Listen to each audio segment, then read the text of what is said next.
From the Land-Grant University in Urbana-Champaign, Illinois, this is a special edition of the Closing Market Report presentations from the 2025 Farm Assets Conference, Research, Outreach, and Working Together.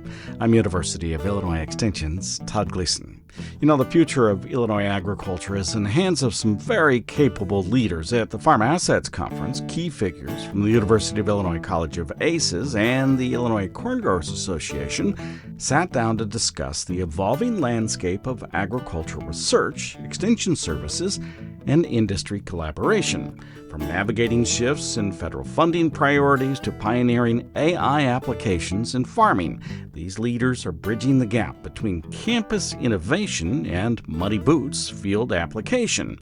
Join us as we hear from Matthew Vann, the new Director of Extension at the University of Illinois, Rodney Weinzierl, longtime leader at the Illinois Corn Growers Association, and Rod Johnson, Associate Dean of Research at the College of ACES.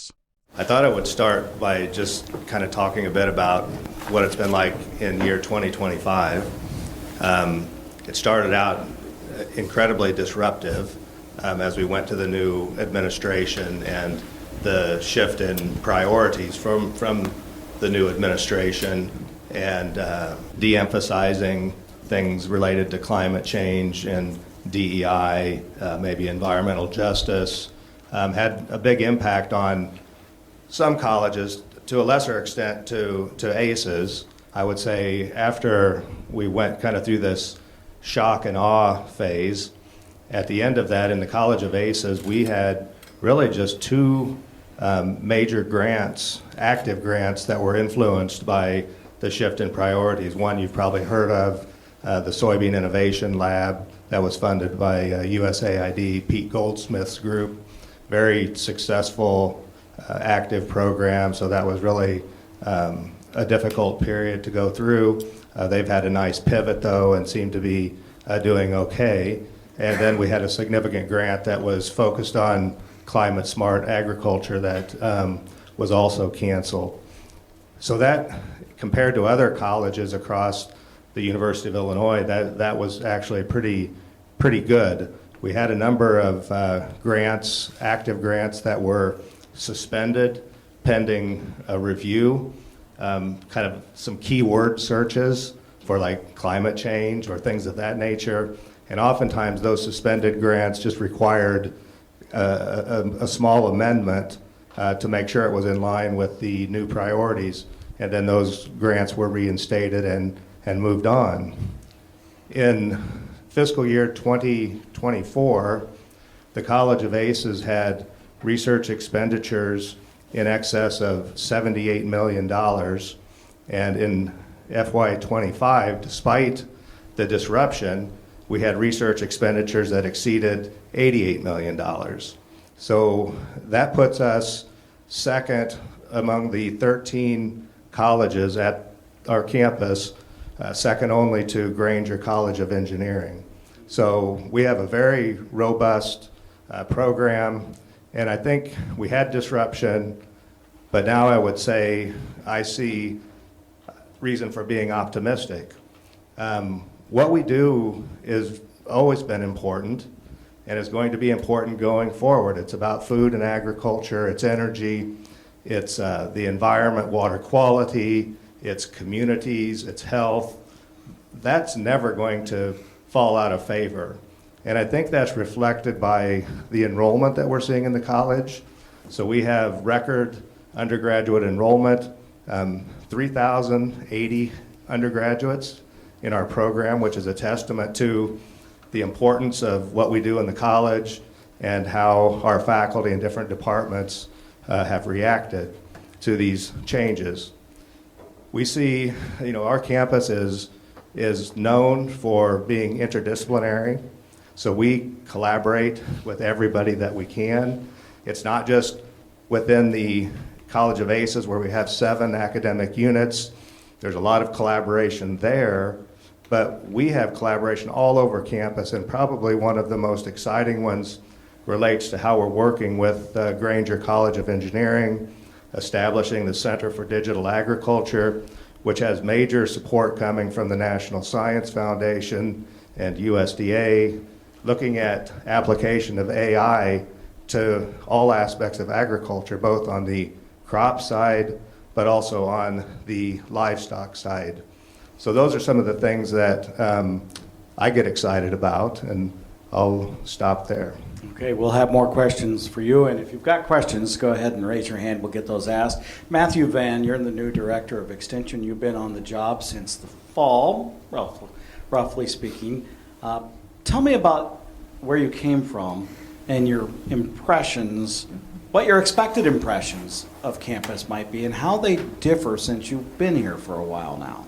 I don't know who's counting, but 2.5 months is how long I've been here now. So it's been a good 2.5 months, and in some ways it feels like it's been 2.5 days, and then others maybe 2.5 years. But overall, we've got a lot of net positives. So to take the first question, my background is coming from academics professionally, coming from North Carolina State University, where I was an extension faculty member. For about 10 years, I had a 70% extension, 30% research appointment in the Department of Crop and Soil Sciences. So really, again, the whole professional outlook I had was really, as a faculty member, looking for ways to serve the stakeholders and citizens of North Carolina. And being in the crop sciences agronomy discipline, I had a pretty focused stakeholder group working through our network of extension agents, and us really partnering day to day to figure out what problems and needs there were among our community, and then develop applied research that we could generate knowledge from and extend back out to them. So I spent, between graduate school and being a faculty member, spent about 13 years, actually 16 years total in North Carolina. One of my final kind of duties as assigned, I guess would be the right term. The last 3 months I was at NC State. I was the interim associate director for NC State Extension. So a little bit about NC State Extension. About 1,700 personnel are in the system, so it's the second largest cooperative extension system in the country. So that gave me a pretty unique perspective to see a large and dynamic extension force in action. Prior to my professional life, I grew up in rural north central Florida and grew up on a small family farm, but my father was our county extension agent. So I got to see from a personal side what extension can do for a rural farming community that obviously had a lot of specific needs, specifically with the diversity of crops we produce. So I've been able to see both sides of that coin as a son of a county agent, and then trying to lead an extension program of my own. So, again, at each stop of the way, Todd, there's been these little experiences and big experiences, I think, that kind of set me up to have somewhat of a vision for what University of Illinois Extension might be. Now, coming in, I sort of have this vision. You understand extension, you understand what we do, but as our program leader for community and economic development likes to say, if you've seen one extension system, you've seen one. So coming here, I've been able to see a different extension system, and one of the major differences is when we look at the makeup of Illinois Extension and the way we have our units or our multi-county clusters kind of put together throughout the state. That's a little bit different than I'm accustomed to, and in that I'm cognizant that there have been some growing pains and some struggles as we went through a reorganization about 15 years ago, and things that I think we're trying to kind of get back into doing from what our mission is, going back to the passing of the Smith-Lever Act in 1914 and even the Morrill Act in 1862. So again, that was a little bit different, just to kind of be on the backside of that reorg by maybe 10 or 15 years and still see that we've got some work to do in that area to get back into some of our communities and to partner with some folks that maybe we haven't been as closely aligned with since the reorg happened.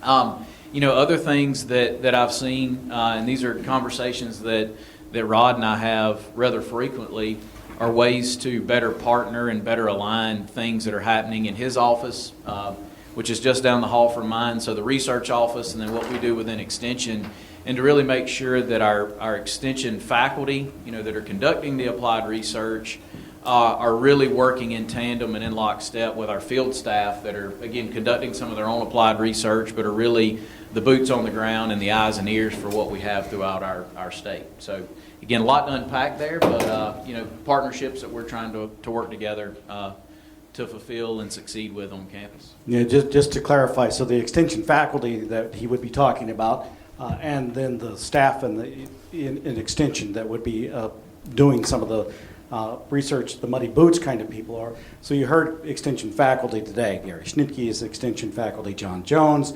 and crop sciences. Nick is extension faculty. Boris Camilletti, who is not here, he's at the Bi-State, at the Beef House, which is an annual event that takes place, making presentations there. He's a plant pathologist. And of course, Aaron Hager, weed scientist, and a few others as well on campus.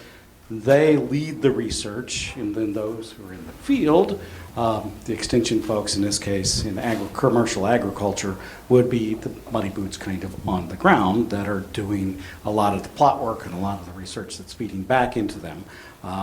Now, I wonder how it is over how long have you been with the Illinois corn growers at this point, Rodney? 37 years. Okay, so Rodney and we both started roughly in the same time. I've got 37 years in, or will by the time we get to April. So we've both been around a long time at this point. What's the goods and the bads over the 37 years, kind of, as it relates to working with research organizations like the University of Illinois? So maybe just a little bit about our organization first. So I work for 2 different boards of directors. None of the board members serve on both boards. So I work for the Illinois Corn Marketing Board, which is the checkoff board, and then I also work for the Illinois Corn Growers Association, and we had some staff earlier today up here. One thing that's a little bit unique relative to corn from a checkoff standpoint, specifically Illinois, is by statute we cannot fund production research. We cannot fund research that increases yield. Okay? So we spend all our time focused on demand, new products. You heard about IBRL, IFAB, other work going on. We do a lot of work with the farmdoc team around policy evaluation within the Farm Bill, crop insurance. Those are places that we work. But as far as trying to increase yield, by statute, we can't. We're the only state in the nation that has that. Now, that might sound kind of weird, but I would say over the last almost 100 years, there's been about 7 years that we haven't raised enough corn in this country for the market. 6 of them were droughts. And so our problem in the corn sector is create demand, create demand, create demand. And so that's always been our focus. And so if you see us out there, that's where we focus, and we put a lot of resources in those particular areas. So working with the universities, before I had this job, I was a county extension agent. Okay, so I know what extension used to be a long time ago. I know that it's changed a lot, and I really appreciate having someone new here that's going to focus and maybe build back. What I think is important for farmers in Illinois is to have an unbiased group of experts that can help farmers navigate some of the issues that maybe we run into if we're just dealing with only industry representatives. So I think having that neutral party, using university information as a basis for that information and knowledge, is super important to the industry, even though there's fewer and fewer farmers all the time. So I'm very much looking forward to what that looks like going forward.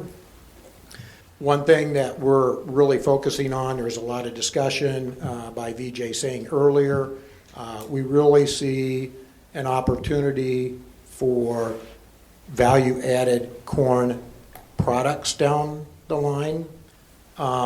Most people probably don't know this, but corn as a feedstock, dextrose, is like the cheapest feedstock in the world to feed a biochemical platform.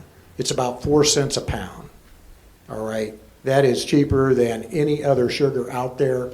And so as those products go, corn will be the feedstock of choice economically, unless there's something in the policy side that's trying to constrain that. So I think even more down the road with like IBRL and IFAB.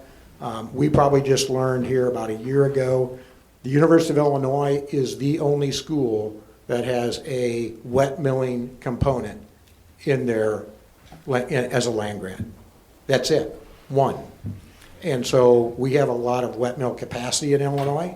It's a very important part of the corn usage portfolio. And dextrose, feedstock of dextrose is going to come from wet mills. And so we're going to be investing more heavily into that part, just if for no other reason to make sure that that segment of industry has access to people that they need from a career standpoint going forward. So that is a place that we're going to put a lot more resources in. And Illinois, besides IFAB, have two other great assets in that space. The USDA lab in Peoria, that the name in there of that lab is utilization. So they also have a fermentation platform from a federal standpoint, and then at Edwardsville is the National Corn Ethanol Research Center, which there's nothing like that also in the United States. So Illinois is uniquely positioned to take advantage of just the tools that we have to capitalize on that going forward. And Todd, can I comment on that? I think this is a really important example of collaborating with our industry stakeholders. You know, I started out talking about the research expenditures, and most of that's coming from federal agencies, but some of the stuff that Rod is talking about isn't likely to be funded necessarily through traditional grants that our PIs are used to obtaining.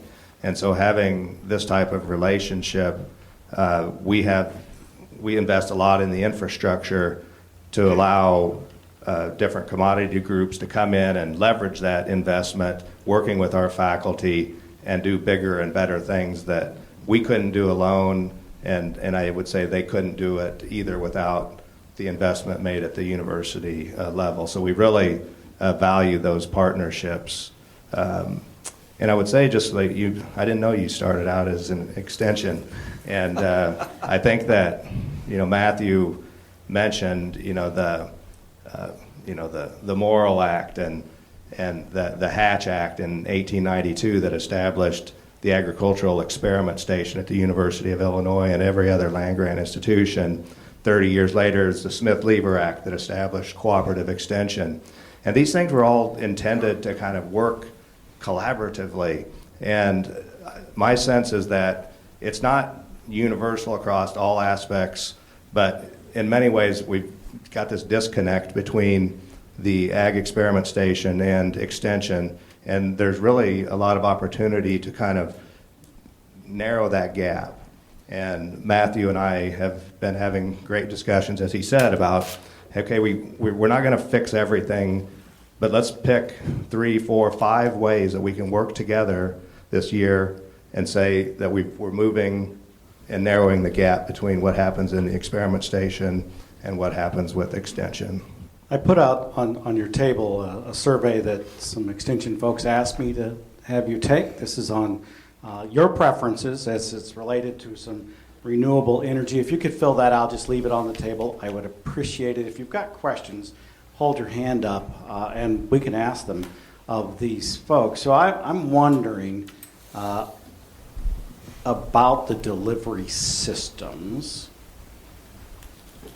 that you all envision going forward as it's related to agricultural content coming from campus and how it will continue to be delivered to producers and others that might need and want to use it.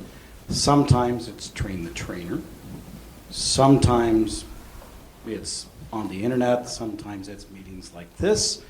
And Matthew, you can say all of the above, but do you have thoughts on, in agriculture, exactly what might be a good option or that you will be exploring? Well, Todd, I'll go to the default. You said it. It is all of the above. When we look at what we might consider to be traditional extension engagement, it is this right here. It's a lot of the face-to-face engagement, interaction. And even at maybe more of a granular level, there's opportunities for one-on-one, doing farm visits and those kind of things. Those are great. I think that's our bread and butter. That's really our core culture, and we can never replace the face-to-face value. Again, I think that's the most valuable component that we can bring to the table. Now, that being said, it's certainly easy to come and be here today. The roads are clear, but you probably aren't getting a tractor in the field, and not going to do that for a while. That's not the case, once we get into field season. And we want to be mindful of that. Again, where there's opportunities to have these kind of events, or just heard some great information from Nick. If he's seeing something of interest and finally gets one of those field sites where he's got a lot of insects and it's something worth seeing, obviously that's a great opportunity to bring folks in and talk about something unique. But when it comes down, again, to those busy times of planting and management and harvest season, I know what it's like to get in at midnight, and you may have a burning question, and we've got the resources and the technology today to have recorded webinars or short podcast series or short YouTube series that we can put online, newsletters, bulletins, etc., that you can access at your leisure. Todd, maybe one specific example of something I've thought about, and really this idea sort of came about as I was trying to learn more about our system, our extension system, in preparation for interviewing for this job. I found that we have a lot of information on our extension portals and our extension websites. It's just not always the easiest to find. And certainly, again, if it's midnight and you're tired and got this burning question, you don't want to spend a lot of time trying to find the exact answer that you need at that exact moment. And if there might be a way to put some kind of chat bot, on our website that can help a user navigate and find that information a little bit easier and faster, we think there's ways to do that. And there's still opportunities on the backside of that where you have a transcript of what was discussed with a chat bot. And if you got a question related to soil management, then somebody like John may get a notice that, hey, this person engaged with the chat bot, asked these questions, and it gives him a chance to verify that the information the user got was correct and provide an opportunity for follow-up. So I think there's some new innovative ways that we can get information out to folks a little bit faster, and again, maybe tailor it to things and platforms that they want. And I think, again, surveys like this that can answer some of those questions for exactly what our stakeholders want, that's the direction we really want to go. Yeah, for what it's worth, I like radio. It's kind of an old-timey hey, that's another good one. Okay. Hey, I have listened to more radio since I've been in Champaign, now that there's a decent country music station. Oh, there you go. Dang. Yeah, they're laughing. Well, he's gone from there, so I'm laughing because my competitor is on that station. Well, not my competitor. I'm strictly in the music business, folks. There How about that? And coming from Raleigh, where we didn't have one. Yeah. Go on. I know you have something to say. I'd be careful here because, maybe all the farmdoc team left. That's good. The farmdoc team and what they put out is, in our minds as an organization, is excellent and is better than anybody else in the land grant system in the ag econ space. Okay? But it takes a lot of manpower to put out an article every day. But that's what got them there.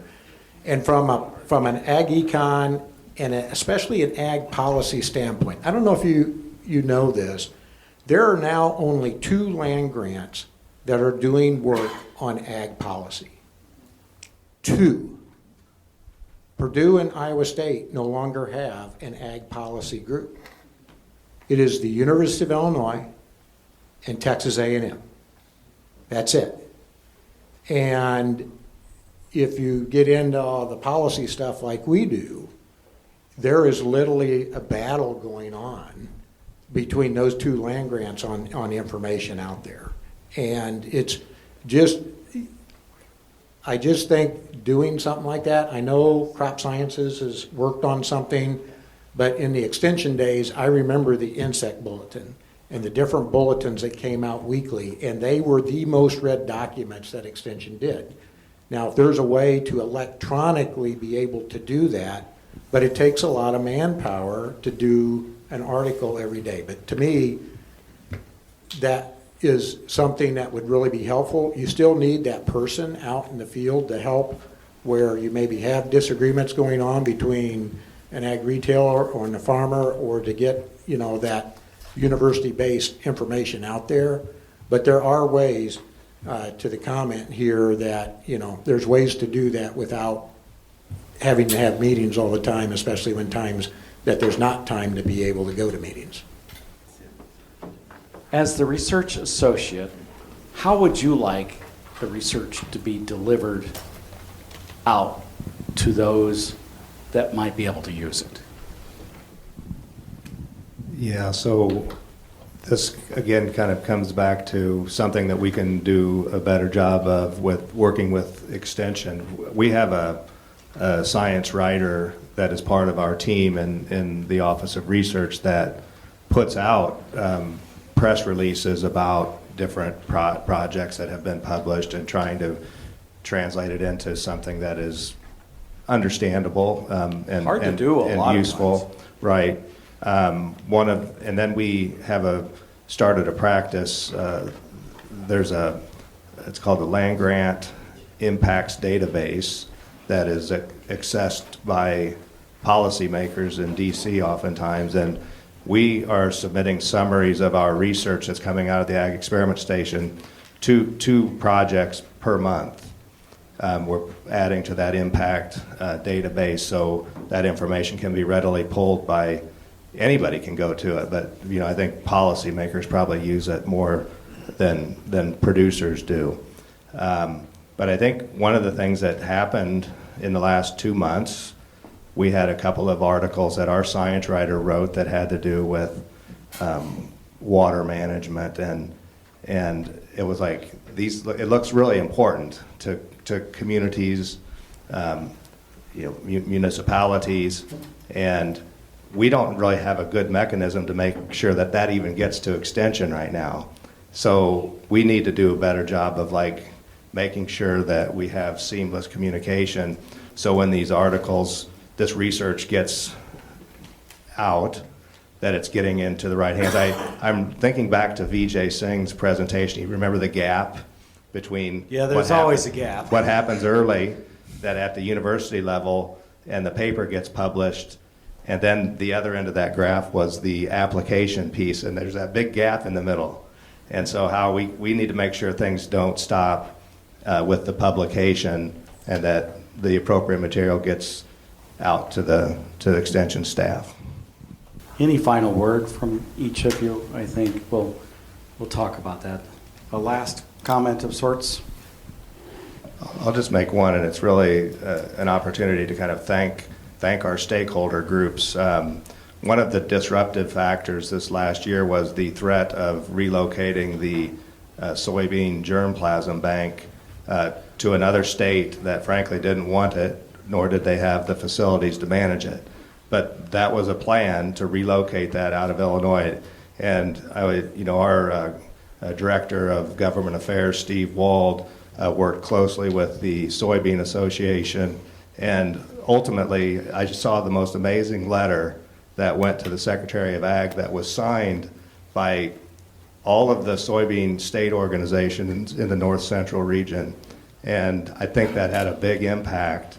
And it was really great to see how those stakeholders came to support the university at a time that we really needed that support. And to reciprocate, we want to be there to support our stakeholders too. Rod Johnson is the Associate Dean of Research for the College of Agricultural, Consumer, and Environmental Sciences at the University of Illinois. He was joined by Matthew Vann, the Director of Extension for U of I, and Rodney Weinzierl, the Executive Director of the Illinois Corn Growers Association during the 2025 Farm Assets Conference. You may find more about it on our website at willag.org. That's willag.org, or by searching out Farm Assets Conference. I'm University of Illinois Extension's Todd Gleason.